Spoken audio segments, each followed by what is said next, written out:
So yun guys, magandang umaga no. So ngayon bibigyan lang natin ng ng komento yung kawawang sinapit sa account ni Rendon Labador. So nakakawa kasi sa simple nating pagkakamali gano'n ang mangyayari. Sa tingin kasi niya yung mga ginagawa niya dati maganda sa paningin o pandidig ng mga tao.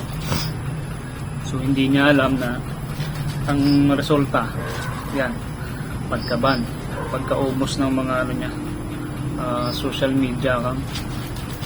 So, para sa akin pwede pa rin naman siyang magkaroon ng social media account. Babaguhin lang niya yung pangalan niya. Tapos mag-iba lang din siya ng content niya. So maraming pwedeng maging content guys. Pwede siyang pwede siyang subukan niya yung mga mukbang na yan. Total, malaki naman ang katawan niya. Lalo pang lalaki ang katawan niya guys pagka sinubukan niya magmukbang.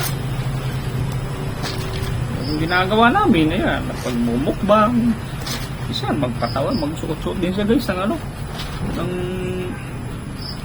damit babae, magpatawa siya. So yun nga guys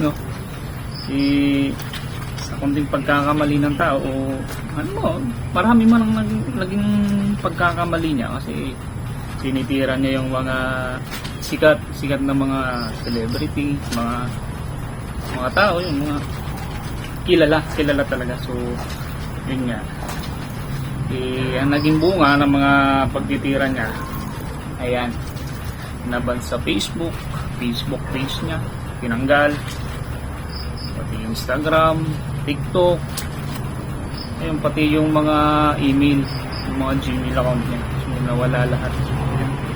Napakasaklap, diba? So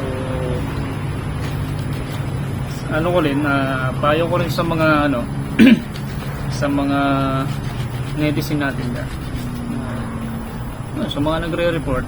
So sana pagbigyan nyo rin sana ng isa pang pagkakataon si Rendon Labador. So, siyempre tao lang din naman tayo guys kung nagkakamali tayo, hindi natin alam yung mga pinagagawa natin kung maganda ba o tama sa mga nakakakita sa atin, sa mga nakakarinig. So, pagpasensyaan nyo na, bigyan nyo ng second chance yung tao. So malay natin magbabago pa. Saka yung gusto ko dati kasi kay Rendon Labador, yung motivation niya, nagmo-motivate siya ng mga tao, sana bumalik siya. So payo ko rin sa iyo idol Rendon Labador. Yan, Labador talaga yung ginagawa ko ngayon. So payo ko lang po sa inyo, sa'yo, ibalik mo na yung pagmo-motivate mo. So mas maganda pa nga yung dati kaysa yung sa mga ginagawa mo nitong mga nakaraan at tinitira mo yung mga so itigil mo na yun, brad. So nakilala ka kasi ng tao bilang motivation.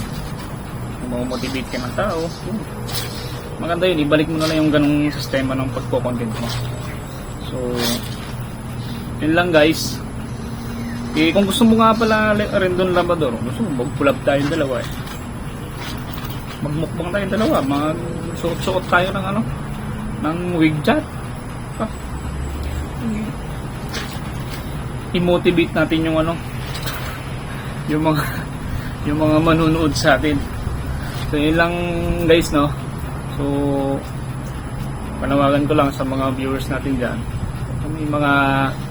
yung mga sama kayo ng loob o inis kay Rendon Labador, so sana pagbigyan nyo naman siya ng isa pang pagkakataon. So yun lang. Tapos Rendon Labador, magbago ka na, brad. So baguhin mo na rin yung content mo. Pwede ka mong gumawa ulit ng panibagong account. So So, baguhin mo nga lang yung pangalan mo. So, yun lang. At thank you sa mga followers natin sa walang sawang suporta. So, yun lang. Thank you, thank you.